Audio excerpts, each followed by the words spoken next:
आप देख रहे हैं आज तक। आपके साथ मैं हूं सईद अंसारी। सुशांत केस में जब से रिया और शौविक की गिरफ्तारी हुई है, लगातार बॉलीवुड के नशेबाज सेलिब्रिटीज के इर्द गिर्द कानून का घेरा कसता जा रहा है। शनिवार को एनसीबी ने अब तक गिरफ्तार हुए लोगों की निशानदेही पर मुंबई से लेकर गोवा तक ड्रग सिंडिकेट पर जबरदस्त क्रैकडाउन किया। पेडलर और डीलर मिलाकर कुल 7 लोग गिरफ्तार किए गए। नशे की बड़ी खेप भी बरामद हुई, लेकिन इसी बीच आज तक के हाथ वो कॉल डिटेल्स भी लगे जिनसे ड्रग्स मंडली के राज खुल रहे हैं।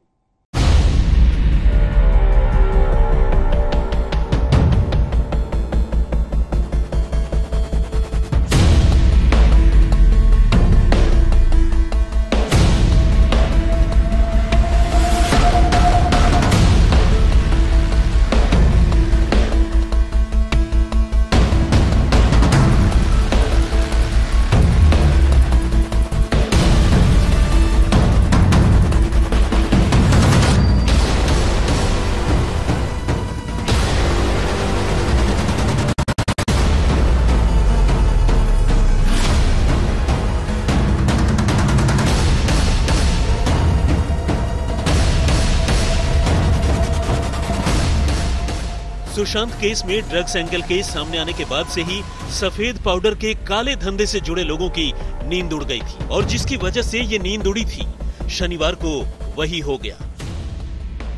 नारकोटिक्स कंट्रोल ब्यूरो ने मुंबई से लेकर गोवा तक अचानक ड्रग्स के धंधेबाजों पर बड़ा क्रैकडाउन कर डाला। एनसीबी की रेड में जहां इस धंधे से जुड़े 7 डीलर और पेडलर दबोचे गए, वहीं बड़ी तादाद में मौत का सामान भी एनसीबी अफसरों के हाथ लगा। इस सिलसिले में पहले गिरफ्तार हो चुके ड्रग्स पेडलरों और चक्रवर्ती भाई बहन के कबूलनामे के बाद एनसीबी ने मुंबई से ड्रग सिंडिकेट के सफाई का काम शुरू कर दिया है, और शनिवार को हुई ये छापेमारी उसी की कड़ी है।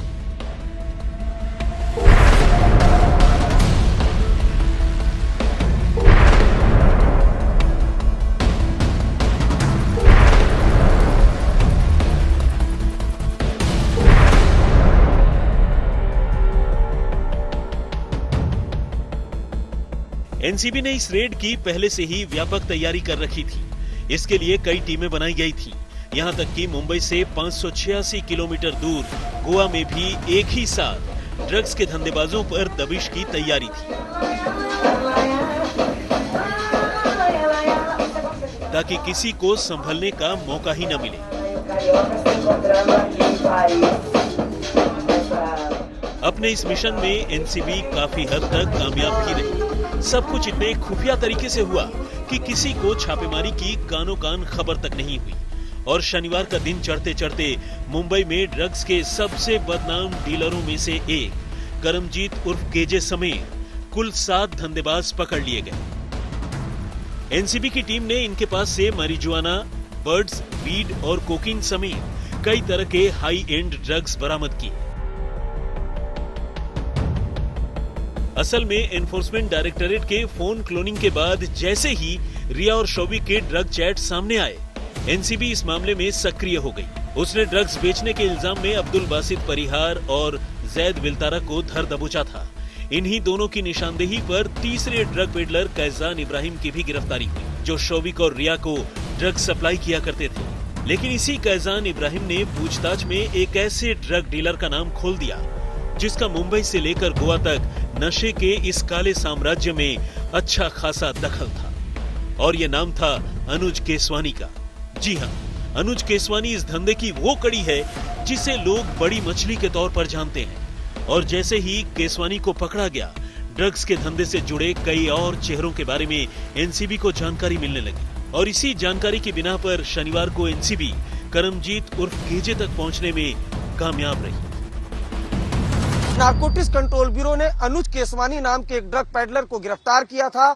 उससे पूछताछ के आधार पर यह छापेमारी की जा रही है। छापेमारी गोवा और मुंबई में की गई है। ऐसा बताया जा रहा है कि कई ड्रग पेडलरों को हिरासत में भी लिया गया है। हालांकि ऑफिशियली तौर पर नारकोटिक्स कंट्रोल ब्यूरो इस मामले पर खुलासा अभी नहीं कर रही है, लेकिन जानकारी के मुताबिक अभी इस मामले में कई और बड़ी गिरफ्तारियां हो सकती हैं।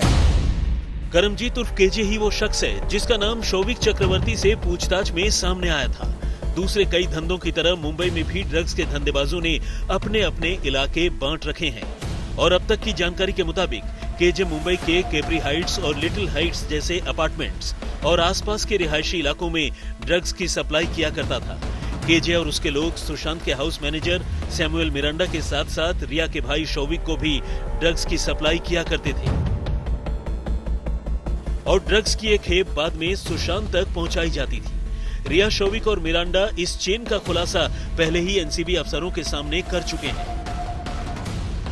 असल में रिया ने अपनी पूछताछ में 25 से ज्यादा बॉलीवुड सेलिब्रिटीज के नामों का जिक्र किया है जो या तो ड्रग्स लेते हैं या फिर बॉलीवुड में होते हुए भी ड्रग्स के धंधे में शामिल हैं। और एनसीबी अब ऐसे ही सेलिब्रिटीज तक पहुंचने की पूरी कोशिश कर रही है, लेकिन बगैर किसी सबूत या बुनियाद के सीधे इतने बड़े लोगों पर हाथ डाल देना भी एनसीबी के लिए एक मुश्किल काम है। ऐसे में एनसीबी पहले इन बॉलीवुड सेलिब्रिटीज के इर्द गिर्द काम करने वाले या फिर उन्हें ड्रग्स पहुंचाने वाले धंधेबाजों तक पहुंचना चाहता है ताकि उनसे पूछताछ कर उनके बयान लिए जा सके और बड़े बड़े नामों के खिलाफ सबूत जुटाए जा सके। शनिवार को हुई एनसीबी की रेड्स को भी उसी बड़ी कार्रवाई की एक कड़ी के तौर पर देखा जा रहा है। अरविंद ओझा, मुंबई, आज तक। रिया के छोटे भाई शौविक के इकबालिया बयान में दर्ज एक एक शब्द एनसीबी के पास मौजूद वो हथियार है जो ड्रग बंडली के ताबूत में एक एक कील सिद्ध हो रहे हैं। शौविक ने ही अपने बयान में ड्रग पेडलर केजे का नाम लिया था। साथ ही शौविक ने कहा था कि ये सुशांत ही थे जो खुद मुझसे ड्रग्स मंगवाते थे। आज तक के पास शौविक का वो इकबालिया बयान भी मौजूद है।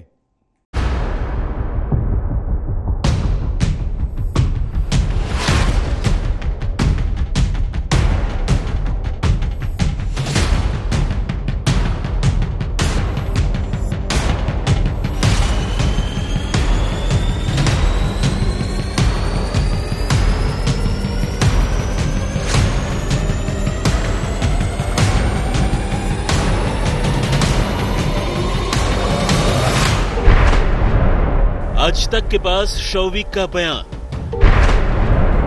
ये इकबालिया बयान चौंका देगा आपको। बयान में सुशांत को लेकर बड़ा खुलासा। बयान में हैं कई ड्रग पेडलरों के नाम। ड्रग के धंधेबाज केजे तक पहुंची एनसीबी। वो केजे जो देता था शौविक को ड्रग्स। सुशांत को कैसे ड्रग्स पहुंचाता था शौविक। शौविक ने कहा ड्रग्स मांगते थे सुशांत। रिया और शौविक को लेकर बहुत बातें हुई। रिया और शौविक से जुड़े कई सच भी सामने आए, लेकिन आज हम आपको जो सच दिखाने जा रहे हैं वो आपकी आंखें खोल देगा।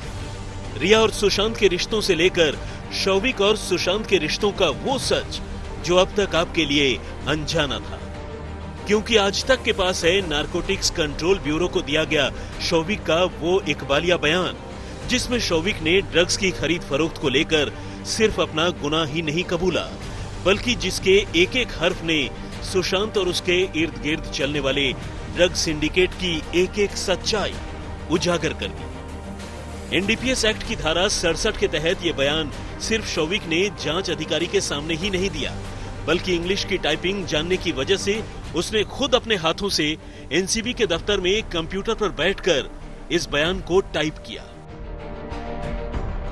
इस बयान में शौविक ने अपनी निजी जिंदगी से जुड़ी बातें तो लिखी ही, उसने सुशांत से अपनी पहली मुलाकात से लेकर उनके लिए ड्रग्स खरीदने तक की पूरी कहानी का भी जिक्र किया। शौविक ने लिखा कि उसकी बहन रिया सुशांत के साथ अप्रैल 2019 में मिली और दिसंबर 2019 से रिया और सुशांत साथ साथ रहने लगे। रिया ने ही शौविक को सुशांत से मिलवाया और सुशांत के न्योते पर वो अप्रैल 2019 में पहली बार सुशांत के घर गया। शौविक ने अपने बयान में लिखा है, मैं ये जरूर कहना चाहूंगा कि एक इंसान के तौर पर सुशांत बहुत ही गर्मजोशी से मिलने वाले और रिश्ते निभाने की सहालियत रखने वाले शख्स थे। सुशांत के घर आने जाने के दौरान ही मुझे ये पता चला कि सुशांत बर्ड्स और वीट लेते हैं। बाद में सुशांत के दोस्त सिद्धार्थ पिठानी और उनके हाउस मैनेजर सैमुअल मिरांडा ने भी मुझे ये बात बताई। बाद में मैंने कई बार सुशांत के लिए ड्रग्स मंगवाई और उसे उन तक पहुंचाया। मुझे सारी तो नहीं, लेकिन पिछले कुछ मौकों पर सुशांत के लिए ड्रग्स का इंतजाम करने की बातें याद हैं। ये पूछे जाने पर कि 16 मार्च 2020 को तुम्हारे और रिया के बीच ड्रग्स को लेकर जो चैट हुई थी, उसका सच क्या है, शौविक ने एनसीबी के इस सवाल का जवाब भी दिया। शौविक ने लिखा, व्हाट्सएप पर चैट करते हुए मुझे मेरी बहन ने बताया सुशांत दिन में 4 से 5 बार मैरिजुआना यानी गांजा पीते हैं, और तब मैंने रिया से कहा कि मैं उनके लिए 5 ग्राम बड का इंतजाम कर सकता हूं, जिससे कम से कम 20 सिगरेट तैयार हो जाएगी। इसके बाद मैंने अपने दोस्त अब्दुल बासित परिहार से बात की और बड की कीमत रिया और सुशांत के हाउस मैनेजर मिरांडा को बता दी। मैंने मिरांडा का नंबर बासित को दिया, बासित ने सैमुअल का नंबर अपने एक दोस्त जैद को दिया और जैद ने 17 मार्च 2020 को सुशांत के लिए उनके घर के पास ड्रग्स की डिलीवरी की। अपने इस इकबालिया बयान में शौविक ने तफसील से एनसीबी के सारे सवालों के जवाब दिए। एक सवाल के जवाब में शौविक ने जो लिखा है, उसके मुताबिक सुशांत ने कई मौकों पर खुद भी उसे ड्रग्स खरीदने के लिए फोन किया था। आज तक के पास मौजूद है रिया चक्रवर्ती के भाई शौविक चक्रवर्ती का वो बयान जो उसने एनसीबी के सामने 67 एनडीपीएस एक्ट में दिया था। शौविक चक्रवर्ती ने अपने बयान में खुलासा किया है कि वो कई बार सुशांत सिंह राजपूत के घर पर ड्रग्स पहुंचा चुका था। सिर्फ शौविक ही नहीं बल्कि सैमुअल मिरांडा, दीपेश सावंत भी सुशांत के घर पर ड्रग्स पहुंचाते थे। लेकिन जो सबसे बड़ा खुलासा किया है वो किया है अपनी बहन के खिलाफ, जिसमें उसने बताया है कि ड्रग्स के लिए पैसे रिया चक्रवर्ती देती थी, कभी अपने क्रेडिट कार्ड से तो कभी अपने डेबिट कार्ड से।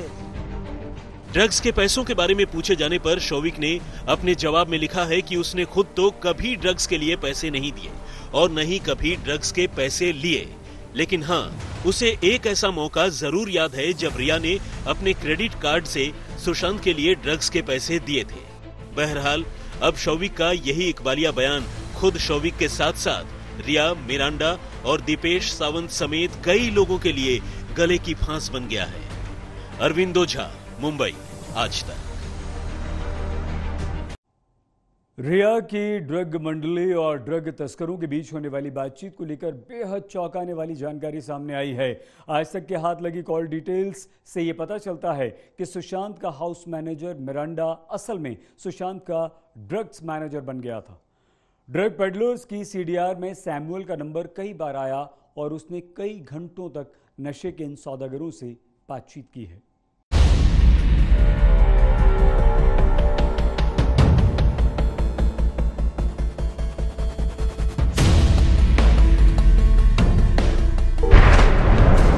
आज तक पर ड्रग्स केस में बड़ा खुलासा। आज तक के पास ड्रग पेडलरों की कॉल डिटेल। सीडीआर में हैं सुशांत के करीबियों के नंबर। शौविक, मिरांडा और दीपेश से हुई बातचीत। ड्रग्स मंडली का हर एक राज हुआ तार तार। ड्रग केस में गिरफ्तार हुई रिया की ड्रग मंडली मुंबई के तमाम बदनाम ड्रग तस्करों के संपर्क में थी। एनसीबी ने जब इन ड्रग तस्करों और सुशांत के स्टाफ की कॉल डिटेल रिकॉर्ड खंगालनी शुरू की तो एक के बाद एक हैरान कर देने वाले खुलासे होने शुरू हो गए। मालूम चला कि सुशांत का मैनेजर सैमुअल मिरांडा तमाम ड्रग तस्करों के संपर्क में था और वही रिया और सुशांत के कहने पर ड्रग्स का इंतजाम किया करता था। जैद और ड्रग सप्लायर करमजीत की सीडीआर से खुलासा। जैद और सैमुअल मिरांडा लंबे वक्त से संपर्क में थे। दोनों में 3 फोन कॉल के दौरान 72 मिनट बातचीत हुई। सितंबर से लेकर मार्च तक करमजीत और मिरांडा के बीच बातचीत 17 बार हुई बातचीत, 300 मिनट तक हुई बात। जैद, बासित, ऋषभ ठक्कर, करमजीत और करण अरोड़ा एक दूसरे के संपर्क में थे। मोबाइल फोन के बातचीत का यही मकड़जाल था जिसने रिया के खिलाफ केस इतना पुख्ता कर दिया कि उसके पास रत्ती भर ड्रग्स की बरामदगी न होने के बावजूद कोर्ट से उसे जमानत नहीं मिली।